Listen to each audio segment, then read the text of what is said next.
নমস্কার সকলকে, উৎপল শেরওয়ার চ্যানেলে স্বাগত। আমি উৎপল তোমাদের সাথে।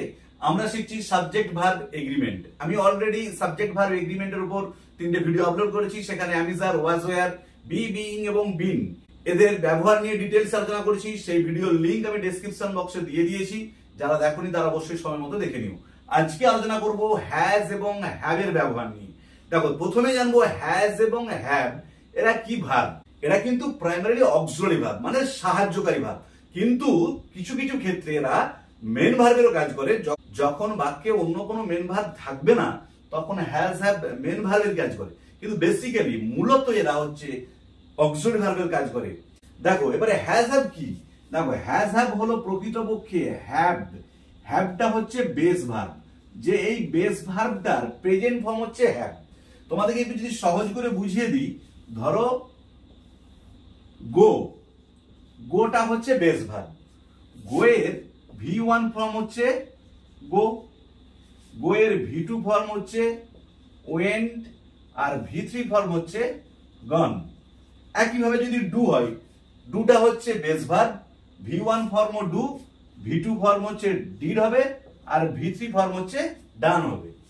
কিন্তু হ্যাভের ক্ষেত্রে বেস ভার্ব হলো হ্যাভ, এর প্রেজেন্ট ফর্ম হচ্ছে হ্যাজ আর হ্যাভ, পাস্ট ফর্ম হচ্ছে হ্যাড, আর পাস্ট পার্টিসিপল ফর্ম হচ্ছে হ্যাড। তাহলে কি বেস ভার্বটা হচ্ছে হ্যাভ, প্রেজেন্ট টেন্সে হচ্ছে V1 ফর্মে হচ্ছে হ্যাজ বা হ্যাভ, পাস্টে হচ্ছে হ্যাড, V3 পাস্ট পার্টিসিপলেও হ্যাড। আজকে আমরা শুধুমাত্র হ্যাজ এবং হ্যাভ এর ব্যবহার নিয়ে ডিটেইলসে আলোচনা করব। তাহলে হ্যাজ হ্যাভটা কি ধরনের ভার্ব নিশ্চয়ই তোমরা বুঝতে পেরেছো। এরপরে জানবো হ্যাজ হ্যাভ কোথায় বসে।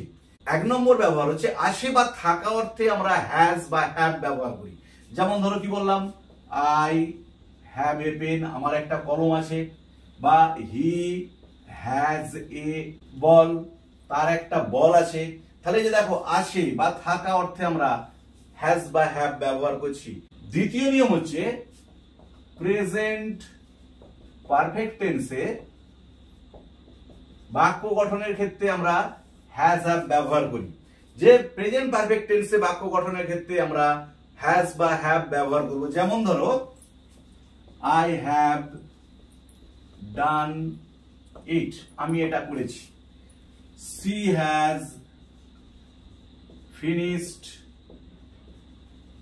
হার ওয়ার্ক, সে তার কাজটা করেছে। তাহলে প্রেজেন্ট পারফেক্ট টেন্সে বাক্য গঠনের ক্ষেত্রে আমরা হ্যাজ বা হ্যাভ ব্যবহার করি। এটা হচ্ছে দ্বিতীয় ব্যবহার। আর 3 নম্বর ব্যবহার হলো প্রেজেন্ট পারফেক্ট টেন্সের প্যাসিভ করার সময়। যখন আমরা প্রেজেন্ট পারফেক্ট টেন্সটাকে অ্যাক্টিভ থেকে প্যাসিভ করব, সেক্ষেত্রে আমাদেরকে হ্যাজ বা হ্যাভ ব্যবহার করতে হবে। যেমন ধরো বললাম he has caught a fish, ধরো এই বাক্যটা বললাম। তারপরে প্রেজেন্ট পারফেক্টে আছে he has caught a fish. এবার এটা যখন প্যাসিভ করব কি হবে, a fish has been caught by, he থাকলে হিম হয়। তাহলে যখন প্রেজেন্ট পারফেক্ট টেন্সের প্যাসিভ করব সেক্ষেত্রেও কিন্তু আমরা হ্যাজ বা হ্যাভ ব্যবহার করব। যে ক্ষেত্রে হ্যাভ হবার সেক্ষেত্রে হ্যাভ হবে, মানে থার্ড পারসন সিঙ্গুলার নাম্বারের ক্ষেত্রে হ্যাজ বসবে, বাকি সবের ক্ষেত্রে হ্যাভ বসবে। দেখো 4 নম্বর নিয়ম হচ্ছে প্রেজেন্ট পারফেক্ট কন্টিনিউয়াস টেন্সের ক্ষেত্রে যখন প্রেজেন্ট পারফেক্ট কন্টিনিউয়াস টেন্সে বাক্য গঠন করব সেক্ষেত্রে হ্যাজ বা হ্যাভ বসে। যেমন ধরো বললাম she has been reading English for an hour।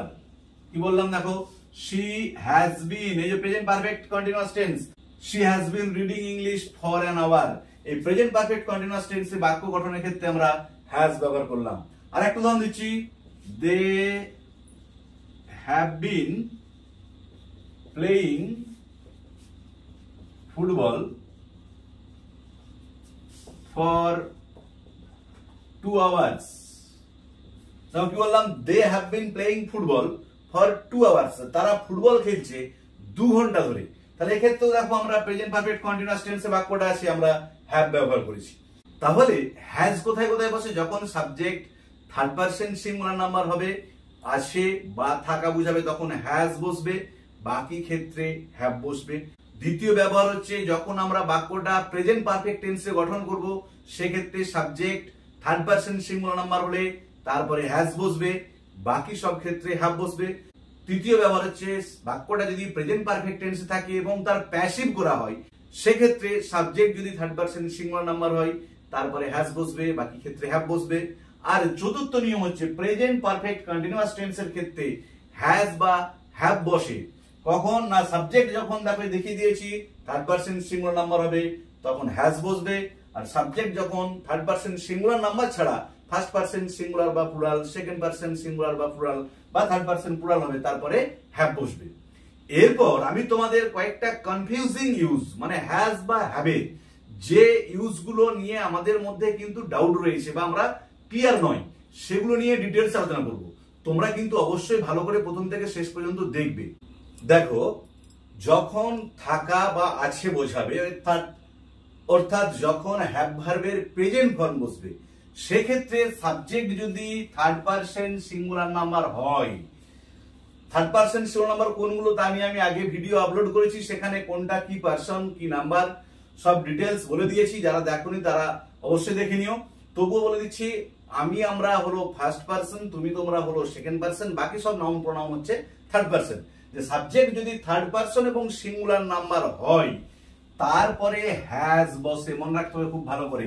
Subject third person singular number হলে আছে বা থাকা অর্থে তারপরে হ্যাজ বসবে, আর বাকি সব ক্ষেত্রে মানে ফার্স্ট পারসন সিঙ্গুলার বা plural, second person singular plural আর থার্ড পারসন প্লুরাল নাম্বারের পরে আছে বা থাকা অর্থে হ্যাভ বসবে। এটা হচ্ছে সাধারণ নিয়ম, 1 নম্বর নিয়ম। যেমন ধরো, আই হ্যাভ এ পেন, আমার একটা কলম আছে, বা ইউ হ্যাভ এ পেন্সিল, তোমার একটা পেন্সিল আছে। এখানে সাবজেক্ট দেখো ফার্স্ট পারসন সিঙ্গুলার নাম্বার, এখানে সেকেন্ড পারসন সিঙ্গুলার নাম্বার। আবার যখন বলবো রাম হ্যাজ এ বল, রামের একটা বল আছে, এখানে রামটা হচ্ছে থার্ড পারসন সিঙ্গুলার নাম্বার, তাই আমরা হ্যাজ বসিয়েছি। দেখো, হ্যাজ বা হ্যাভ ব্যবহারের দ্বিতীয় নিয়মটা, দ্বিতীয় নিয়ম হচ্ছে উইথ, ভালো করে লক্ষ্য করবে, as well as, along with, together with, accompanied by. আবার বলছি, with, as well as, along with, together with, accompanied by দ্বারা কোনো নাউন বা প্রোনাউন যুক্ত হলে, তাহলে যখন দুটো নাউন বা দুটো pronoun with, as well as, along with, together with, accompanied by দ্বারা যুক্ত হবে, সেক্ষেত্রে ভার্বটা প্রথম সাবজেক্ট অনুযায়ী হবে। মানে হ্যাজ বা হ্যাভের মধ্যে কি বসবে না, সেটা ডিপেন্ড করবে অ্যাজ ওয়েল অ্যাজ এর আগে বা উইথ এর আগে বা অ্যাকম্পানিড অ্যালং উইথ এর আগে যে সাবজেক্টটা থাকবে সেটার উপর ডিপেন্ড করবে। সেটা যে পার্সন থাকবে, যে নাম্বার থাকবে তার উপর ডিপেন্ড করে হ্যাজ বা হ্যাভ বসবে। যেমন ধরো, I together with my brother have visited the fort. দেখো, টুগেদার উইথ দিয়ে মাই ব্রাদার এবং আই এই দুটো যুক্ত হয়েছে। আমি নিয়মে কি বলেছি, ভার্বটা হবে প্রথম সাবজেক্ট টুগেদার উইথ এর আগে যেটা আসে আই, আই হচ্ছে ফার্স্ট পারসন সিঙ্গুলার নাম্বার, তারপরে হ্যাভ বসে। কিন্তু মাই ব্রাদার এক্ষেত্রে থার্ড পারসন সিঙ্গুলার নাম্বার, তোমরা যদি এটা ধরে সাবজেক্ট বস করাও তখন কিন্তু হ্যাজ হবার কথা, কিন্তু না। নিয়মটা হচ্ছে যখন দুটো নাউন বা দুটো প্রোনাউন বা একটা নাউন একটা pronoun with, as well as, along with, together with, accompanied by দ্বারা যুক্ত হবে, তখন প্রথম সাবজেক্টটা দেখো টুগেদার উইথ এর আগে, অ্যাজ ওয়েল অ্যাজ এর আগে, অ্যালং উইথ এর আগে যে নাউন বা প্রোনাউনটা থাকবে সেই সাবজেক্টটা অনুযায়ী ভার্বটা বসবে, তাই এখানে হ্যাভ বসেছে।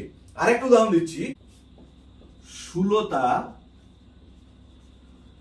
Along with her friends has joined them। কি বললাম, Sulata along with her friends has joined them। ভালো করে লক্ষ্য করো, এখানেতে এই একটা নাউন আর her friends এই দুটো যুক্ত হয়েছে অ্যালং উইথ দিয়ে। তাহলে যদি হার ফ্রেন্ডস প্লুরাল নাম্বার আছে, এটা যদি আমরা সাবজেক্ট ধরি তাহলে কিন্তু হ্যাজ নয়, এটা হ্যাভ হবে, ভালো করে মনে রাখতে হবে।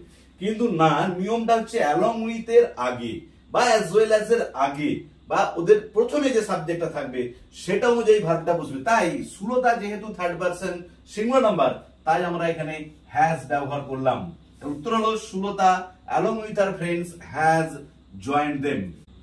দেখো 3 নম্বর নিয়ম হচ্ছে কালেকটিভ নাউনের পরে। কালেকটিভ নাউন মানে আমরা জানি যখন অনেকজনকে একসঙ্গে বোঝায় সেটাকে বলা হয় কালেকটিভ নাউন। যেমন আর্মি, ক্লাস, সোয়ান, এসব হচ্ছে কালেকটিভ নাউন উদাহরণ। কালেকটিভ নাউনের উপরে আমি অলরেডি ভিডিও আপলোড করেছি, তোমরা অবশ্যই দেখে নিও। আমি তোমাদের ডেসক্রিপশন বক্সে ভিডিওর লিংক দিয়ে দিচ্ছি, তোমরা কিন্তু দেখে নিও।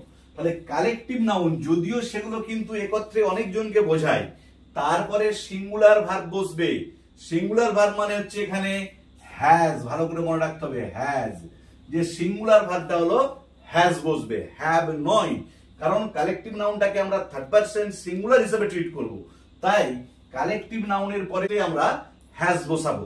যেমন ধরো দা টিম হ্যাজ প্লেড ওয়েল।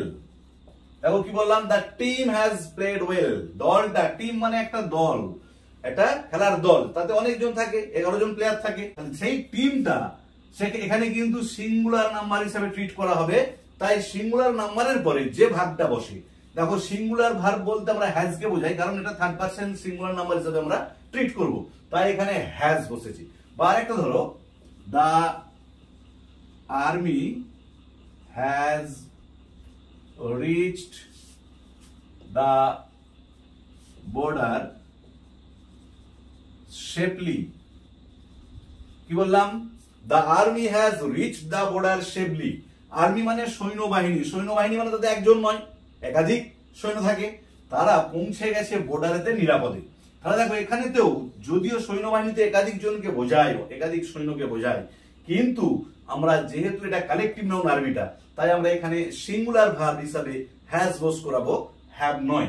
এটা হলো হ্যাজ ভার্বের তৃতীয় নিয়ম।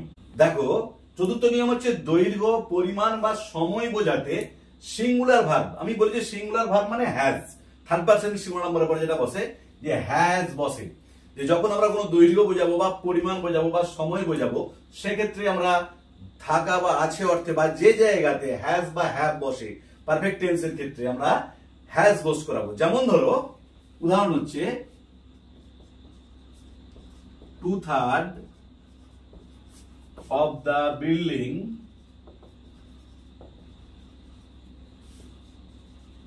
has been built। দেখো কি বললাম, 2/3 of the building, বিল্ডিংটার 3 ভাগের 2 ভাগ। আমরা এখানে পরিমাণ বোঝালাম যে বিল্ডিংটার 3 ভাগের 2 ভাগ has been built, নির্মিত হয়েছে, নির্মাণ করা হয়েছে। তাহলে এখানে আমরা হ্যাভ নয়, যে 3 ভাগের 2 ভাগ সিঙ্গুলার নয়, প্লুরাল হিসাবে কিন্তু ট্রিট করা যাবে না। যেহেতু নিয়মটা হচ্ছে দৈর্ঘ্য, পরিমাণ বা সময় বোঝাতে আমরা সিঙ্গুলার ভার্ব মানে হ্যাজ ব্যবহার করব। আরেকটা উদাহরণ দিচ্ছি, 5 hours has passed। কি বললাম, 5 hours has passed, 5 ঘন্টা পার হয়েছে, সময় বোঝাচ্ছে। যে আওয়ার্স আছে বলে আমরা কিন্তু হ্যাভ নয়। নিয়ম হচ্ছে দৈর্ঘ্য, পরিমাণ বা সময় বোঝালে সেক্ষেত্রে আমরা সিঙ্গুলার ভার্ব, তাই আমরা হ্যাজ ব্যবহার করলাম। দেখো পঞ্চম নিয়ম হচ্ছে either or, neither nor, not only but also. Either or, neither nor, not only but also দিয়ে যখন দুটি নাউন বা প্রোনাউন যুক্ত থাকে, খুব ভালো করে খেয়াল করবে, তখন ভার্বের কাছে থাকা নাউন বা প্রোনাউন অনুযায়ী ভার্ব বসবে। আবার বলছি, ভালো করে দেখে নাও, either or, neither nor, not only but also দিয়ে যখন দুটি নাউন বা দুটি প্রোনাউন বা একটা নাউন একটা প্রোনাউন যুক্ত থাকবে, তখন ভার্বের কাছে যে নাউন বা প্রোনাউনটা থাকবে তার উপর ডিপেন্ড করে হ্যাজ বা হ্যাভ, যেহেতু আমরা হ্যাজ এর ব্যবহার শিখছি এখন, হ্যাজ বা হ্যাভ বসবে। আমি তোমাদের উদাহরণ দিয়ে দেখিয়ে দিচ্ছি, তাহলে বুঝতে পারবে। যেমন ধরো, নাইদার হি নর his brother has returned home. দেখো কি বললাম, নাইদার হি নর হিজ ব্রাদার। তাহলে দেখো এই হিজ ব্রাদার এই নাউনটা কিন্তু ভার্বের কাছে রয়েছে, মানে অ্যাকচুয়ালি এই আইদার অরের অর বা নাইদার নরের নর বা নট অনলি বাট অলসো এর পরেতে যে নাউন বা প্রোনাউনটা থাকবে সেটা অনুযায়ী সাবজেক্ট হবে। সে আরো সহজ করে বলতে গেলে যে ভার্বটার কাছে এই যে হ্যাজ ভার্বটা আছে এর কাছে যে নাউনটা বা প্রোনাউনটা থাকছে যেটা কাছে সেটা অনুযায়ী তার উপর ডিপেন্ড করে হ্যাজ বা হ্যাভ বসবে। দেখো যেহেতু his brother third person singular number তাই আমরা হ্যাজ ব্যবহার করেছি। আর একটা উদাহরণ দিচ্ছি, either she or her friends have done it। দেখো কি বললাম, আইদার she, আইদার আছে অর আছে, এখানে দেখো সিটা প্রোনাউন আর হার ফ্রেন্ডস নাউন, এই দুটো যুক্ত হয়েছে আইদার অর দিয়ে। এবারে কি বলেছি, ভার্বের কাছে যে নাউনটা থাকবে এটা হ্যাভ ধরো, এর পাশে কি রয়েছে হার ফ্রেন্ডস, এই হার ফ্রেন্ডসটার উপর ডিপেন্ড করে আমাদের ভার্বটা বসবে, হ্যাজ বা হ্যাভটা বসবে। যেহেতু হার ফ্রেন্ডস থার্ড পারসন দেখো প্লুরাল নাম্বার আছে তাই কিন্তু আমরা হ্যাজ নয় হ্যাভ ইউজ করেছি, হ্যাভ ডান ইট, যে হয় সে অথবা তার বন্ধুরা এটা করেছি। তাহলে যে ক্ষেত্রে হ্যাজ বা হ্যাভ বসবে প্রেজেন্ট পারফেক্ট টেন্সে বা থাকা বা আছে অর্থে, যখন আমরা হ্যাজ বা হ্যাভ ব্যবহার করব, যখন আমরা হ্যাজ বা হ্যাভ ব্যবহার করব তখন আমরা either or neither nor not only but also ক্ষেত্রে ভার্বের কাছে যে নাউন বা প্রোনাউনটা থাকবে সেটা অনুযায়ী দেখো দুটো ক্ষেত্রে দেখো এখানে হ্যাজ হলো এখানে হ্যাভ হলো, এখানে সিঙ্গুলার ছিল বলে হ্যাজ হলো এখানে প্লুরাল ছিল বলে হ্যাভ হলো, তার উপর ডিপেন্ড করে হ্যাজ বা হ্যাভ ব্যবহার হবে। দেখো 6 নম্বর নিয়মটা কি, সাবজেক্টের আগে ইচ এভরি এনি আইদার বা নাইদার থাকলে সিঙ্গুলার ভার্ব মানে হ্যাজ, হ্যাজ কেন লিখেছি না, আমরা এখন হ্যাজ হ্যাভের ব্যবহার শিখছি। আমি যাদের ক্ষেত্রে আমরা অলরেডি আলোচনা করেছি, ওয়াজ ওয়ারও আলোচনা করেছি, যেহেতু হ্যাজ হ্যাভের ব্যবহার আলোচনা করছি তাই আমি মেনশন করে দিচ্ছি যে হ্যাজটা হচ্ছে হ্যাজ হ্যাভের ক্ষেত্রে সিঙ্গুলার ভার্ব, যে সিঙ্গুলার ভার্ব বসবে। তাহলে আবার বলছি সাবজেক্টের আগে যদি ইচ এভরি এনি আইদার বা নাইদার থাকে তাহলে দেখো নাইদার নর বা আইদার অর বলছি না, কিন্তু শুধু আইদার বা শুধু নাইদার যদি থাকে তাহলে সিঙ্গুলার ভার্ব বসবে। যেমন ধরো every student has scored good marks. Every student সমস্ত ছাত্রছাত্রী, দেখো স্টুডেন্ট নাউনটার আগে এটা সাবজেক্ট, তার আগে এভরি আছে, তাই আমরা পারফেক্ট টেন্সের ক্ষেত্রে সিঙ্গুলার ভার্ব হিসাবে হ্যাজ ব্যবহার করেছি, হ্যাভ নয়। আর একটু উদাহরণ দিচ্ছি, each of the members has given different opinion. দেখো কি বললাম, each of the members has given different opinion, যে প্রত্যেকটা সদস্যই, দেখো এখানে মেম্বার্স, এই মেম্বার্সটা হচ্ছে সাবজেক্ট, তার আগে ইজ আছে, তাই আমরা এখানে কি ব্যবহার করলাম হ্যাজ। যদিও মেম্বার্স আছে তাহলে ইচ মানে প্রত্যেক, ইচ অফ দ্য মেম্বার্স প্রত্যেকটা সদস্য হ্যাজ গিভেন ডিফারেন্ট ওপিনিয়ন দিয়েছিল, পৃথক পৃথক মতামত। দেখো 7 নম্বর নিয়ম হচ্ছে যখন দুটো নাউন, খুব ভালো করে খেয়াল করো, যখন দুটো নাউন অ্যান্ড দিয়ে যুক্ত থাকে, তাহলে অ্যান্ড দিয়ে দুটো নাউন যুক্ত আছে মানে সেটা কিন্তু প্লুরাল হিসাবে ধরা হয়। কিন্তু না, কি বলা হয়েছে, যখন দুটো নাউন অ্যান্ড দিয়ে যুক্ত থাকে কিন্তু একটা সিঙ্গেল আইডিয়াকে প্রকাশ করবে, যে দুজনেরই আইডিয়াটা সিঙ্গেল, সেক্ষেত্রে আমরা সিঙ্গুলার ভার্ব হিসাবে হ্যাজ বসাবো। যে আবার বলে দিচ্ছি নিয়মটা, যখন দুটো নাউন অ্যান্ড দিয়ে যুক্ত থাকবে, ভালো করে খেয়াল করো, কিন্তু একটা সিঙ্গেল আইডিয়াকে প্রকাশ করে তখন সিঙ্গুলার ভার্ব বসবে মানে হ্যাজ বসবে হ্যাজ হ্যাভের মধ্যে। যেহেতু আমরা হ্যাজ হ্যাভের ব্যবহার শিখছি তাই হ্যাজ বসবে। যেমন ধরো horse and carriage has been sent for him. দেখো কি বললাম, হর্স এন্ড ক্যারেজ, ঘোড়া এবং গাড়ি। দেখো ঘোড়া এবং গাড়ি দুটো নাউনকে অ্যান্ড দিয়ে যুক্ত করা হয়েছে, কিন্তু একটা সিঙ্গেল আইডিয়া, সেটা কি না হর্স এন্ড ক্যারেজ মানে হচ্ছে ঘোড়ার গাড়ি। তাহলে দুটো নাউন আলাদা হলেও একটাই আইডিয়াকে প্রকাশ করছে, সেটা হচ্ছে ঘোড়ার গাড়ি, যে ঘোড়ার গাড়ি পাঠানো হয়েছে তার জন্য। তাই এখানে দেখো আমরা হ্যাজ হ্যাভ এর মধ্যে হ্যাজ ব্যবহার করেছি। Bread and butter has been given as tiffin. কি বললাম? ব্রেড অ্যান্ড বাটার, দেখো ব্রেড একটা নাউন, বাটার একটা নাউন, যুক্ত হয়েছে অ্যান্ড দিয়ে। Bread and butter has been given. Bread রুটি এবং মাখন, দেখো যদিও দুটো আলাদা নাউন কিন্তু একটাই আইডিয়াকে প্রকাশ করছে, ব্রেড অ্যান্ড বাটার টিফিন হিসাবে তাদের দেওয়া হয়েছে। সেই জন্য আমরা হ্যাজ ভার্বটাকে ব্যবহার করেছি, হ্যাভ নয়। যে যদিও দুটো আলাদা নাউন যুক্ত হয়েছে অ্যান্ড দিয়ে, তবুও যেহেতু একটা সিঙ্গেল আইডিয়া, একটা আইডিয়া কি প্রকাশ করছে, তাই আমরা হ্যাজ ব্যবহার করেছি হ্যাভ এর পরিবর্তে, বা হ্যাভ নয়, যে ক্ষেত্রে হ্যাজ বা হ্যাভ বসা উচিত।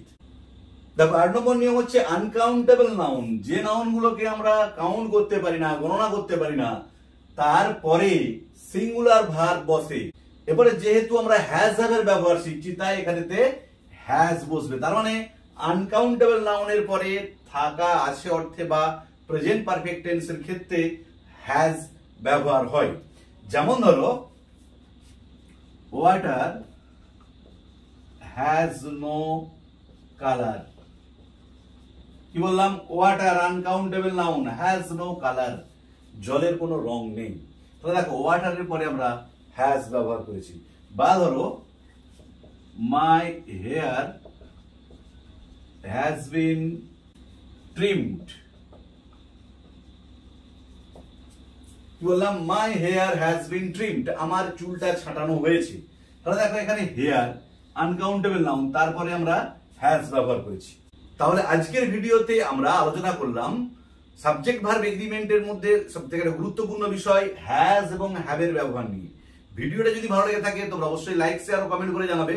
আর যারা আজ আমার চ্যানেলটা প্রথম দেখছো বা চ্যানেলটা এখনো সাবস্ক্রাইব করোনি, তারা অবশ্যই চ্যানেলটা সাবস্ক্রাইব করে পাশে থাকা বেল বাটনটা প্রেস করবে, যাতে পরের ভিডিওগুলো আপলোড করার সাথে সাথে তোমাদের কাছে নোটিফিকেশন পৌঁছে যায়। ভালো থেকো, ধন্যবাদ, দেখা হবে পরের ভিডিওতে।